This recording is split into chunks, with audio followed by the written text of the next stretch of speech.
Okay, perfect. All right, welcome everyone. This should be a fun morning.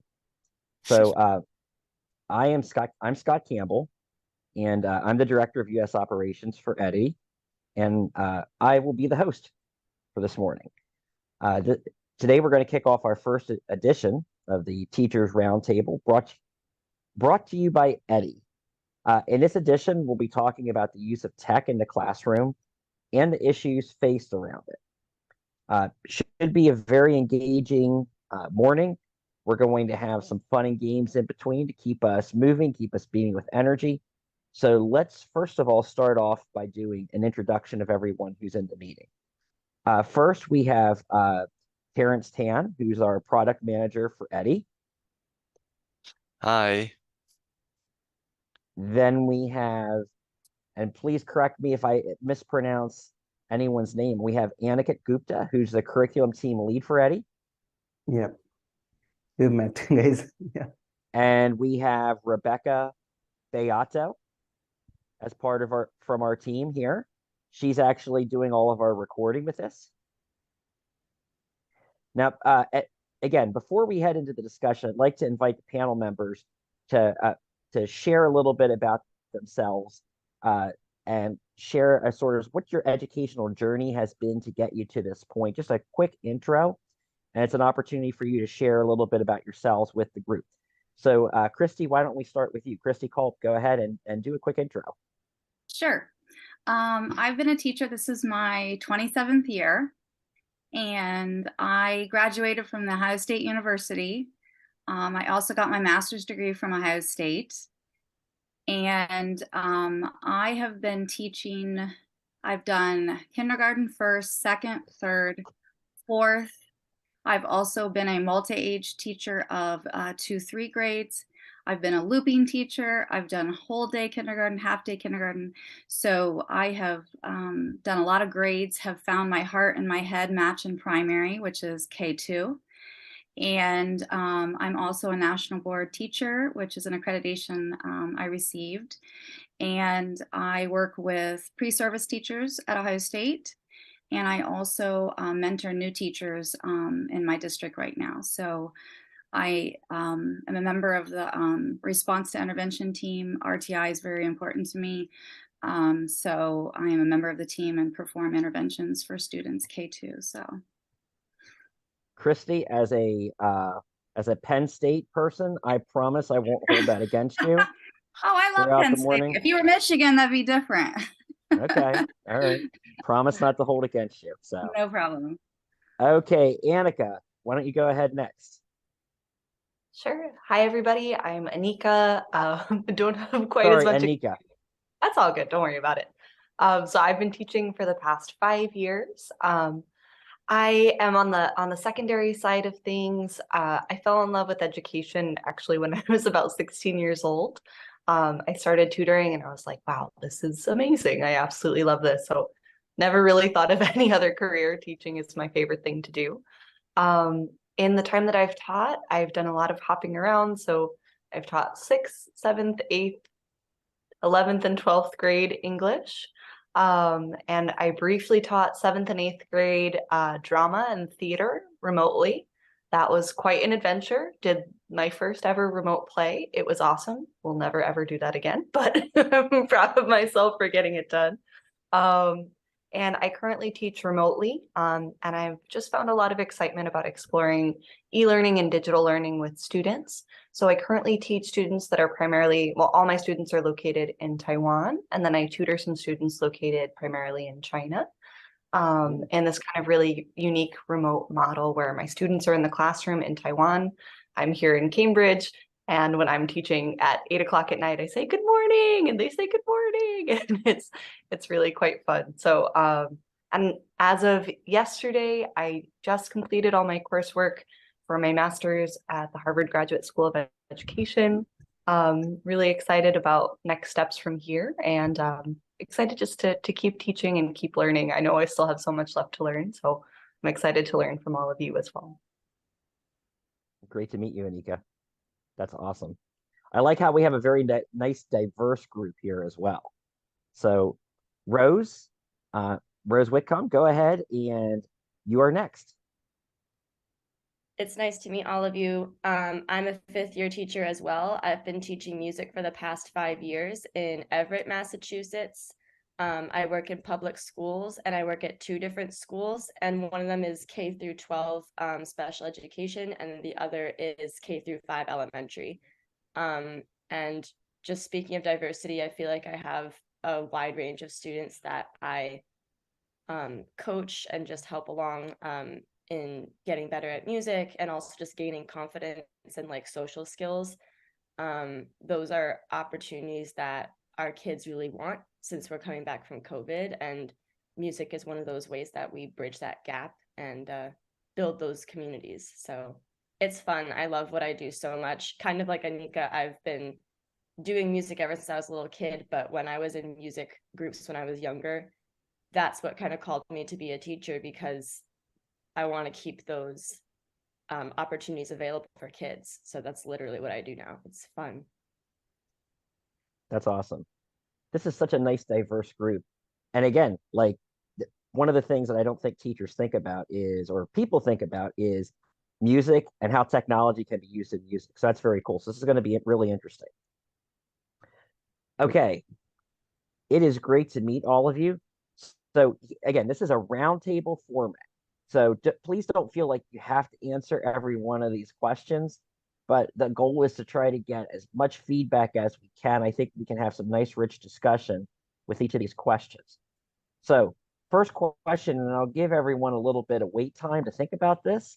We're going to discuss this. Your first question is, what's the most heartwarming moment that you've had in the past year as a teacher? And also, by the way, Terrence is joining in as part of the roundtable as well, so he can give his feedback working in classrooms and working in Singapore as well. So first question, what's the most heartwarming moment in the past year as a teacher? Think about that. And I'll put it this way, is there anyone who would like to start? Go ahead, Scott, Christy. can I introduce myself for a while? Because I don't think I've Oh, yeah, go introduced ahead. myself just now. Yeah, go ahead. Go ahead. No worries, no worries. Yeah. Just a quick one. Yeah, my name is Terrence. I'm currently a product manager at Eddy. But before that, for the past couple of years, before I joined EdMaker as a product manager, I was teaching in Singapore in high school, the equivalent of 10th grade. So I taught 10th and 11th grade history as well as English. And I was at a school with high proportion of disadvantaged kids. So I also was in charge of running after school programs to keep them engaged in school. And then after that, I was working in the Ministry of Education in Singapore. So in Singapore, it's a bit different from the US because it's pretty centralized. There is a ministry that takes care of all the policy stuff. So I was there working on higher education policy, looking at it will be the equivalent of community college systems in Singapore. And thereafter, I spent a year in elementary schools, teaching in elementary schools, before I joined EdMaker.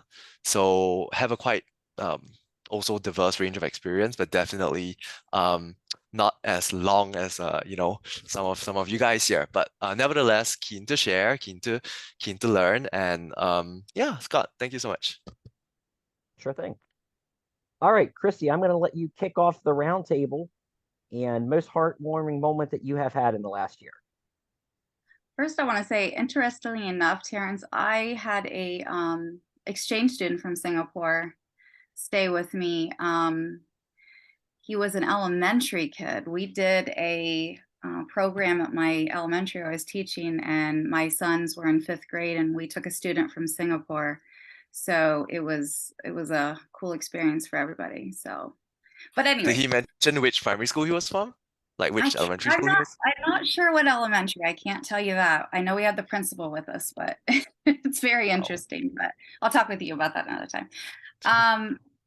I have had probably the hardest of my teaching career post-COVID. I can't remember any time that was harder, even at my first couple of years. So this has been, really hard to reinvent yourself. It's been hard to be aware of the social and emotional needs. Our SEL needs have really increased since post-COVID. And a lot of my duties of teacher of young children, has been really making sure that they're supported in their social emotional learning too. And one of my students who's very special to me this year, she's quirky. I knew she was needy, and unfortunately, at Thanksgiving, her brother committed suicide. And she was a first grade little girl who didn't understand. And I developed a partnership with the family, and I have really become a connection to them. And the mother is a teacher in the district, and she nominated me for an award that is more special than any teaching accolade, which is for us, it's called the Empowerment Award for our district, which is a teacher who's nominated by a parent for whatever. And mine was that she said that I have helped her heal because I can take care of her daughter while she is healing, and her daughter loves school, and I've helped her through it. And I've partnered with a local counseling called Centero. They come in once a week. She's in a death of siblings group that we run. And so for me, that was the best thing that I could have had happen, because it was from a parent and it was very meaningful to me. So that's my best thing for the year this year. So That was really, really touching. Like, That's awesome. commendable. Yeah. Someone else like to go next? It's tough because I feel like that's very heartwarming, but it's also simultaneously a moment that I would just want to like blot out of my mind, like I would be so sad for receiving that award, but you evidently made such a huge impact, so it's highly deserved, but that I can't even really like, you face that little girl in the classroom, and you also face that parent, and you're that strength because they're struggling. So I mean, thank you very much. I feel like as a music teacher in my schools, I'm kind of supposed to be the happy face, that they see. I see my students once a week for 45-minute classes, and I always try to just gear class towards building their skills, making them more confident, or even just like getting to know their interests more and helping them get better at songs that they like and stuff. But what really warms my heart is when I get to see my kids excel in an opportunity that they know they can do, and they feel good about it too while they're doing it. So our most recent spring chorus performance for elementary school was just like a knockout success. The parents got to come into the school and watch a concert of one of my productions for the first time since COVID. So I feel like it was just bringing back that hope in the community that school is a place where we can be together and make music. So I was very happy with that performance. That's awesome. Yeah. Oh, I love that line of like, school is a place we can be together and make music. That's beautiful. My colleagues always tease me because I was always the person at the school concert, like in the back, sobbing, like they were just, squeaking their way through hot cross buns. And I was like, oh, it's so beautiful. I'm so proud of it. But it really, I think those moments, I think both of those things that both of you shared are so reflective of the kind of full spectrum of what school can be, right? Like the hardest, most difficult days and the most beautiful ones. And I think part of what is always so inspiring is the resilience of young people, is their strength, especially following an incredibly challenging couple of years. So I just admire you both for the incredible work you do. I think my moment in some ways connects to this kind of broader theme of resilience. So I started teaching at a school here in East Boston, at a charter school, primarily for low-income youth. And I loved my students so much, but the school wasn't really the right fit for me. It was a really highly structured, highly intense working environment, and I struggled a lot there. I had a really hard time working there. And I worried so much about my kids because it was intense. It was intense for them to And I had planned, following that job, I took a job in Costa Rica. I really wanted to develop my Spanish skills, and, get a chance to travel and have a new experience. And so I had been planning to return for their 8th grade graduation, but that was right when COVID hit. So I wasn't able to be there to celebrate. And as the pandemic continued, as time went on, it felt a little bit weirder and weirder to come back and visit, especially once they moved on from middle school into high school. And this past year, there was a conference at my graduate school, and on a whim, I went to a session. I was like, oh, this sounds fun. It was about empowering young people as leaders on campus through affinity communities and through student leadership. And I walked in, and 2 of my former students were the leaders. I had no idea they were going to be there. Christian and Raphael, now juniors in high school, which is a little crazy to think about.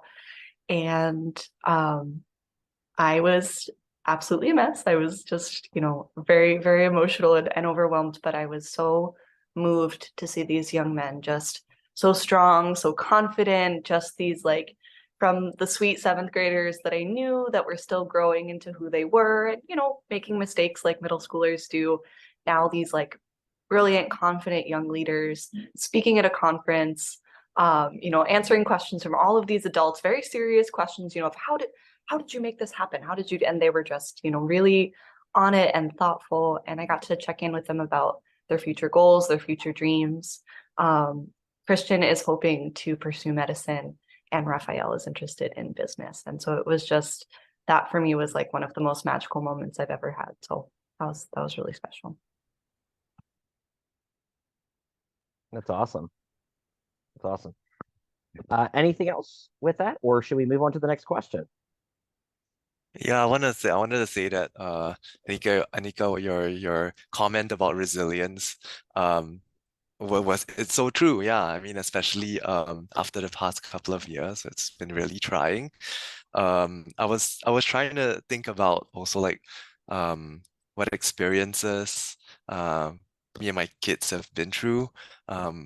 It's been a couple of years back, but I think something that might resonate with what you shared, Anika, about the lasting impact.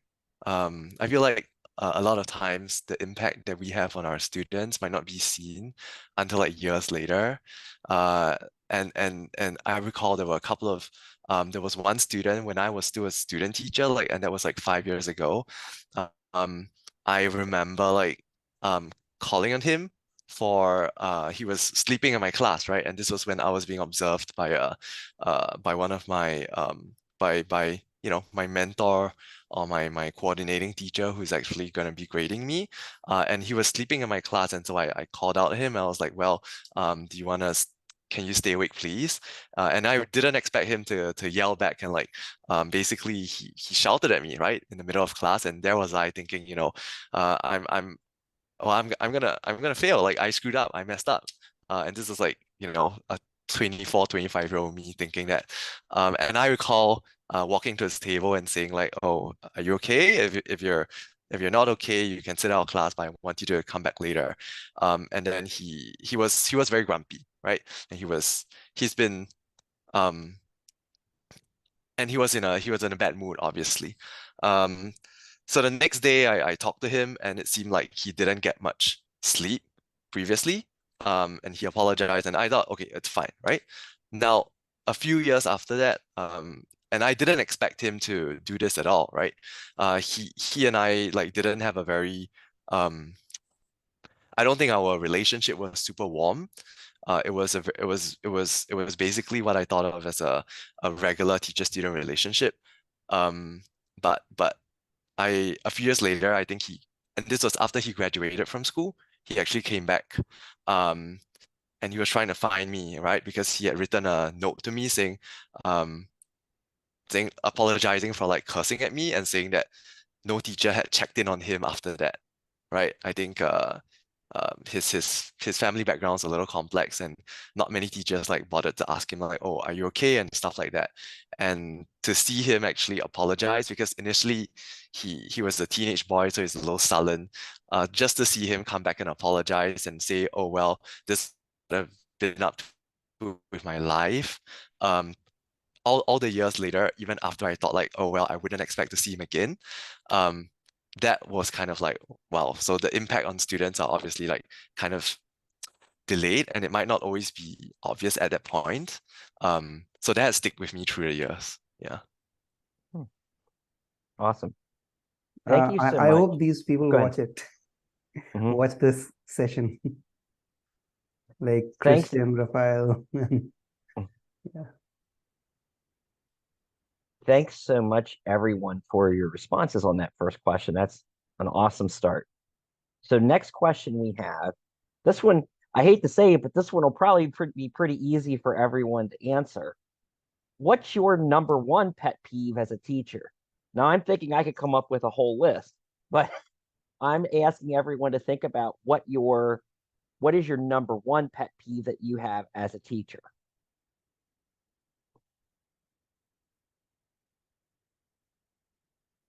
And as you're thinking, just let me know. I don't think it's going to be that hard. It's the hardest part is going to be figuring out which one to rank number one. So if you can't, just pick out among the top ones, what would actually fit. Well, since I've taught the longest, I probably have a laundry list of them, right? Is that how? I have many, yes.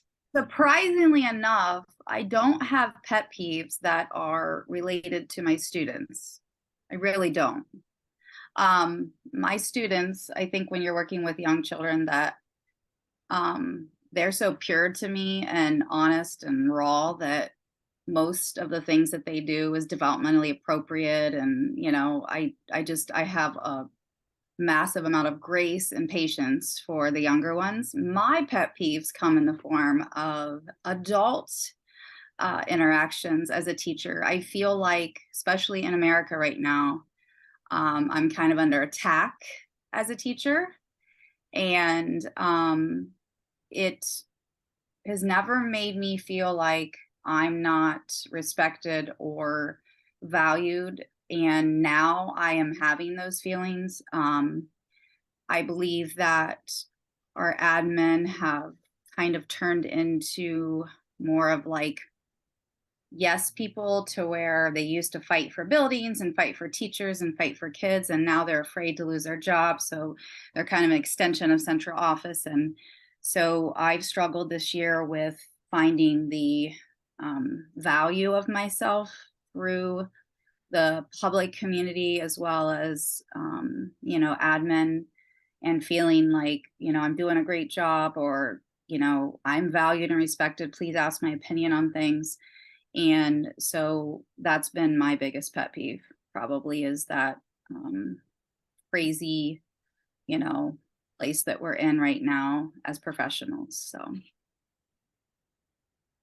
Great point. Very fair. Thanks, Christy. Yeah, I think to build on Christy, I think my again, it's for me, it's really never the kids, right? Kids are going to do silly things because they're kids. It's normal for kids to make mistakes. That's part of being a child, and it's all good, right? But I think yes, it's often coming from either from leadership or from colleagues. One of my biggest pet peeves are like last minute changes or schedule changes with no support, right? Where you have this whole great day or lesson planned out, and then it's, oh, by the way, there's a fire drill. Oh, by the way, we have to go do this thing.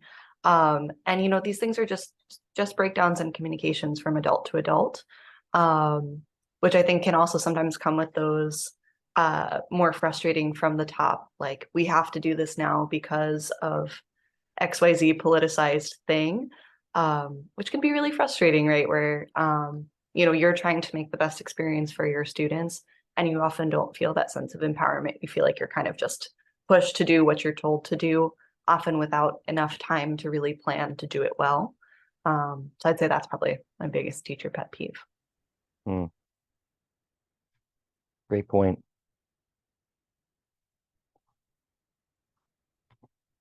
Rose, do you have anything that you'd like to add as far as your pet peeves? Yeah. I feel like at certain moments in the year, it can be a tough moment to navigate. As a music teacher, I always am flexible, and that's kind of like the way I'm expected to be as a person just working to support the school. Like simultaneously, I'm working on my students' music and everything like that. But I did start out my career being a substitute teacher, so I know that flexibility is the #1 rule. So that's something I'm not fazed by that at all. But I do think when it's structurally not like an appropriate idea from administration and it's put on teachers, like for example, sometimes there's bad professional development sessions at the beginning of the year. Kind of like Anika was saying, when you're being asked to do something well and you don't have the time to do it well, I feel like in those types of moments, your time gets wasted that you could be using to learn something that you actually really need to get prepared for the year so you can have a successful moment, when you're right in front of the kids. Like sometimes I think it's just annoying when you're set up for failure, basically, not because of like, I know that flexibility is important and I can be flexible, that's no problem. But when it's purposefully not aligned with what you actually need to be doing, it's like, couldn't we have thought more about this together and made it more appropriate? Maybe more collaboration, I think, would be just a good way to say my pet peeve. Like if there was collaboration, it would be way easier. Got it. Great points. Terrence, anything that you want to add? Yeah, I think my pet peeve was just teaching. And one of the reasons why I kind of left the ministry also is feeling like you could be doing, or rather trying to being compelled to teach things that you might not believe in. Like because I'm a history teacher and sometimes like history gets politicized, even in Singapore. I mean, definitely in the US, but also in Singapore. And sometimes the curriculum is written in a way that like I feel like I shouldn't be pushing this down people's throats. And it goes all the way to other elements like sex ed and things that things that can get politicized very easily, and then teachers are faulted if they try to thread the fine line between being a counselor, without being too political and making statements, but at the same time we have to. I'm always like trying to make my students think a bit more critically about things. So all those kind of imperatives and basically all what I'm trying to say is my pet peeve is just being compelled to teach something that you might not believe in personally very strongly. Yeah. All right. Great job, everyone. Excellent. Some really great feedback there on that question. Okay, next question we have. Every teacher has a nightmare moment with using tech in the classroom. What's yours and what did you learn from it? Now, this might be something that might not be in the last year. It might go back a little bit further, but what was that nightmare moment for you with using tech in the classroom? And what did you take away from that? So I'll give you a minute to think about that and let me know when someone has an answer and would like to share. Oh, Anika, you have something. Go ahead. I knew this was one of the questions and I was like racking my brain because I was like, what was the moment? Because I think thankfully I feel like the biggest skill you learn as a teacher is how to be flexible. When stuff doesn't work, you go, okay, we're gonna leave it to the side, we're gonna figure something else out. So I feel like when it comes to like really big nightmare while teaching, I can't say I have like a huge one because I feel like what's always happened is, okay, this isn't working, we're gonna pivot, we'll figure something else out. But I had kind of two little stories. One is a silly one and one is a more serious one. But on April Fool's Day during 2020, just trying to spread some joy and make my students laugh, I pretended to be the principal. So I changed my Zoom profile picture to the principal, my name to the principal. And he was a wonderful man, but quite stern. And, middle schoolers, when they see their principal, he's very serious, of course. So, was pretending in the chat of, oh, so-and-so, you need to get serious, we need to get focused, really kind of joking with them and trying to make them laugh. But I had a staff meeting immediately following the class where I did that, and I forgot to change my profile picture and my name. And so I showed up to the meeting with my principal as my principal. Oh, that's funny. He was a very supportive and kind, and he had a great sense of humor, but I was like, oh my gosh, that is quite embarrassing. Not one of my best tech moments. But the other one was that digital play that I mentioned at the very beginning. I kind of joked with you guys about it, like, oh gosh, I'll never do that again, just because it was truly such an incredible workload. And I think I hadn't anticipated. I knew planning a play in person, of course, was a really high, significant lift. But the challenge of rehearsing remotely, how do we make the class run well, where I'm doing small rehearsals with students, and then we were recording and practicing, and then eventually ended up live streaming the play. It did end up working out, but I think the tech nightmare was just everything leading up to it, was the bonus hours and hours and hours that went into making that happen. I'm really grateful to my student editor, Yaleen, who really put things together, but that's why I'm saying, oh gosh, I probably would not do that again, just because it was something that was unexpectedly so unbelievably challenging. The play turned out great. It was fun, and it was actually themed around technology. It was called The Internet is Distract. Oh, look, a kitten. So it's about trying to write an essay, but you're distracted by all of the funny things online, and all the characters are YouTube and TikTok and Netflix and all the things that make you not write your Great Gatsby essay. But yeah, I think those are my two kind of silly tech failure moments, or tech challenge moments. Awesome. It's glad you can laugh about stuff like that when it's over. So, okay, who would like to go next? It was actually a I'll very good play idea, Anika. Yeah, Anika, did you write the play, or was it like syndicated? Like, did you buy it online?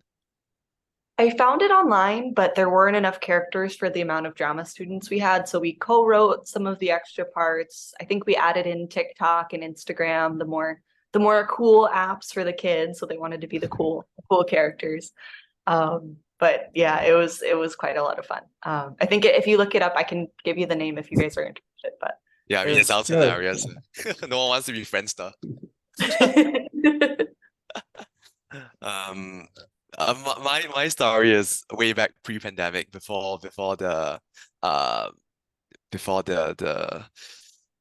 before the pandemic, right? When I was teaching elementary school, and I mean, things like plugging in your laptop, because we use these we don't use HDMI. The school that I was in had this, like, the the long pin VGA ones, and you're trying to fiddle it to make sure it works.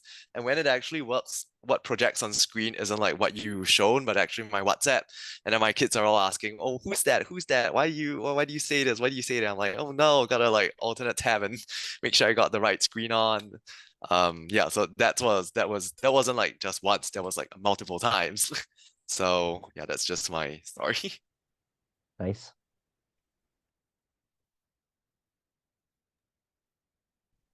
I have two that are really quick, but one was I was getting observed, and first grade in technology can be beautiful and it can be a nightmare, because when I'm on my own doing it with 27 kids, it is like really hard. But if I have help, like maybe I have the IDC, we call it the Intervention Discovery Center specialist, she can be down there to help, or I can have a teammate, or I can have a parent. But we were doing a lesson that day, and we were the kids were air serving some of their work from a math app that we were doing. And to show, I think it was like number frames, and they were showing their, how kids can subitize things, and they were showing how they can, put that. And the kid that I thought would be the good one to share, I tried to get him to share it, and then he was like, "I don't think I was here that day because I don't know how to do that." And I was like, "We have been working on this." And he made it look like that I had just kind of made it up or something. And so he's like, "I don't know how to do it." And I was just like, "Oh."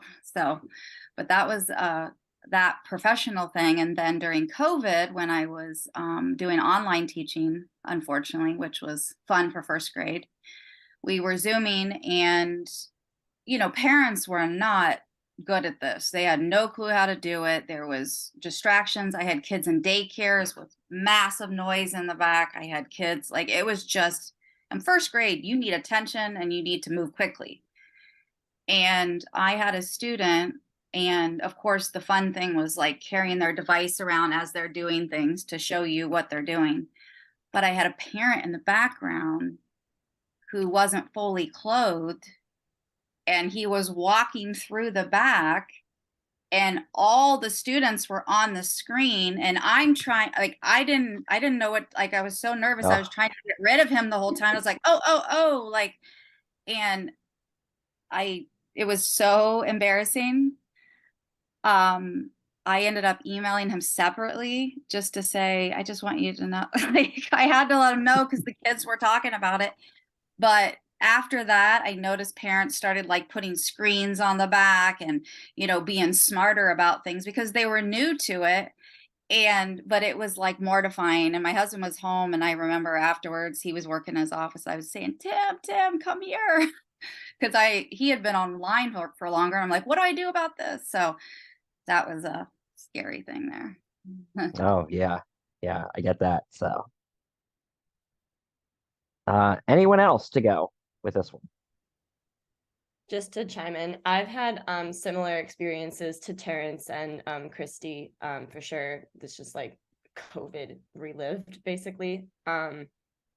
I feel like the thing that made COVID and technology such a nightmare overall was this factor of fear. Like, as a music teacher, I was going into other people's classrooms and I wasn't allowed to touch anything. Like, I had to have my own technology set up in order to deliver the lesson. I couldn't touch the kids. Like all this stuff That's that tough.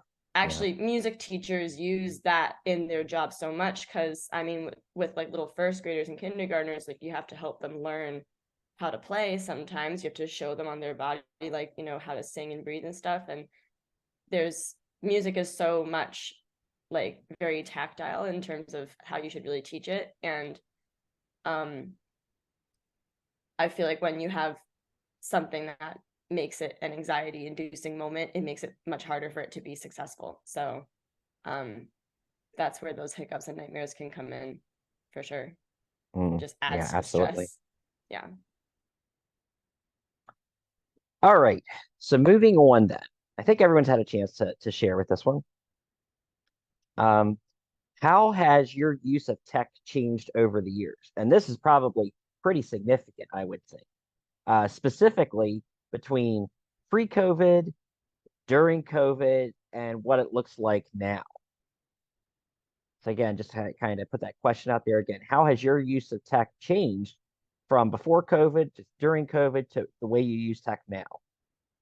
And maybe it hasn't a whole lot. I don't know. My district acquired new resources, which I think is a great developmental change. I'm lucky that my department was supported, but I think COVID spurred a lot of that change as well, and trying to get more technology, because we saw during COVID how many technological resources we used to educate our kids, all these different apps and like different ways that they could learn and stuff. So those types of learning systems became more popular and just another tool for us. Like, I feel like, our kids are always going to know that lesson, that technology is so powerful, because it got them through a whole year of school, literally. So they're always going to kind of know that the computer is there as a tool for them. But before COVID, I would deliver my lessons a lot through like a projector, and I still do. I have to do this today, but like like Terrence had to, I have to hook up my VGA cable and make sure that the cable is connected to my screen and the audio and everything.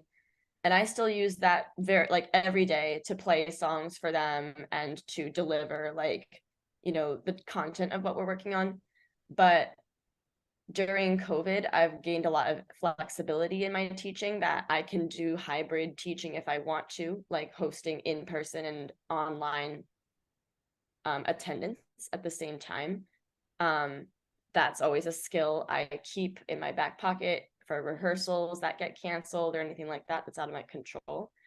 And with the new curriculum that my department purchased, I also am kind of using like a multi-device model of teaching sometimes. Like, if I have an activity on the board, I can have students follow along with that same activity on their computers with me. and it gives them more control over what they're doing, or even just different ways to interact with the same thing. So those are some strengths. I just think that my technology use has strengthened because I've been given more resources to do it with. Like it's not something I would be able to achieve on my own. It has to be a systemic push to incorporate technology in a meaningful way. Yeah, great point. Great point. Good stuff. Good stuff, I Rose. Okay, go ahead. I probably of all of you have changed. Like I graduated from college and we got an email through Ohio State and we didn't even know how to use it, if that tells you anything. We went to a computer lab that, like there wasn't any, everything was so different. So I've developed the most over the years. I've been fortunate to spend the most of my career in a district that's very supportive of technology. We are an Apple affiliate. Everything we have is Apple. So I have been like, I've always had the newest, I've always had, access to all the tech or all the professional development. And because of COVID, now we are a one-to-one school, which means our entire district of 14,000 students each have their own iPad. And so I was always a laptop person. So the district got us laptops and iPads. So then I use iPads occasionally, but the laptop was kind of my comfort zone. But pre-COVID, I was educated for technology, but integrating it into my first grade teaching was a little bit harder. My own children at home were older, so I learned through them, and they were using Canvas and those sorts of things for their classes. But I had to create a Canvas course when we went online. I had to learn and, do all that stuff. And so that has helped me. And I was pre-COVID, I was an online teacher as an adjunct professor in National University in La Jolla, California. And if we could have had some of the technology then, I never got to see my students. We didn't do this kind of thing. We were all like online. It was very like old school with like the way they uploaded things, and I wish that I could have had this technology and some of the things I know now, and I could have incorporated that, and my connection to my students all over the United States would have been better. So pre-COVID, I would call good, but I feel like post-COVID, I've really become better at it because I have to. And I feel like I've not only had to teach students, we're teaching adults too, because our parents, I helped them with how to navigate. I created things for them how to navigate Canvas because our district didn't do that. So I created something for my personal students, or I would send things for them like, this is how you upload, this is how you do this. And so that's like my wealth of knowledge has vastly changed post-COVID, I would say. Awesome. Yeah, no, I Anika? definitely resonate with that, Christy, of like that whole necessity is the mother of invention thing of like, well, I in general felt like I had a good grasp of technology and I used some great tech tools. My go-tos in terms of like digital learning resources, I really like Pear Deck, and I really like, well, the kids really like Kahoot, so lots of Kahoot. That is a fan favorite. But I think just like the range of tools that I've used, thinking about, right, engagement in the digital space and community building in the digital space can be so challenging. And so that really kind of forced me to keep trying all of these different things, often things that sometimes didn't work, or, as a surprise, things that students really loved.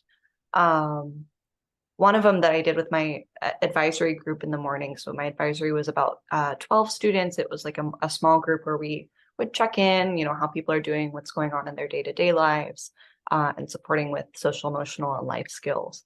And we found a couple of digital games, one of which was kind of like Pictionary, where you draw pictures and then the students guess what the images are.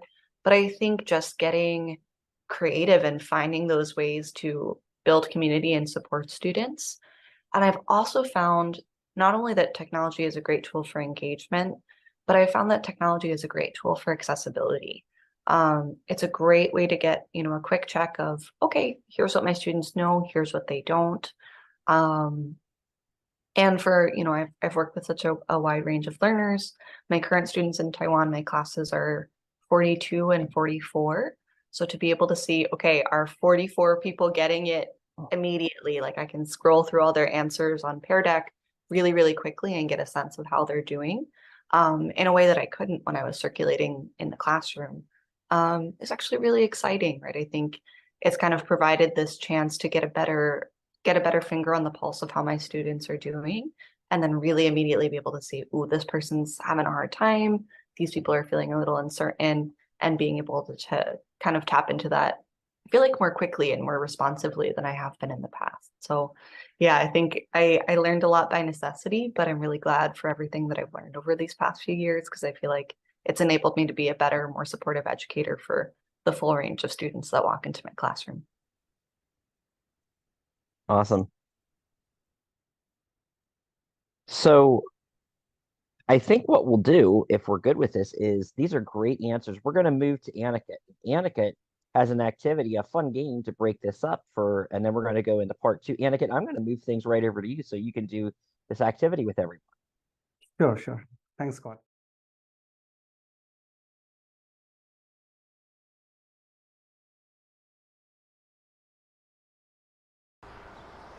Hey everyone, this is Terrence, Product Manager here at Eddy, the Educator's Buddy. If you like what you just saw, be sure to hit like, share, subscribe for more content. We'll see you guys soon.